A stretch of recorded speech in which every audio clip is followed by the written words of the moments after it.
businessman. Jumping straight into this, you're going to want to open your vocal in Edison. Once you have opened in Edison, you're going to want to look for the very first word. Once you have it, press Control Delete to trim everything else around it so you just have the word.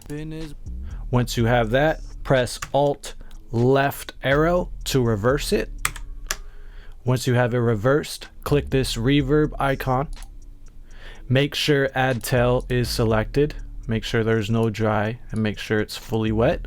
Then press Accept.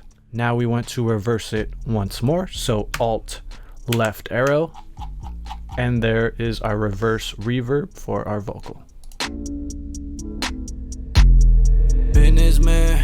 Businessman, all about the Benjamins.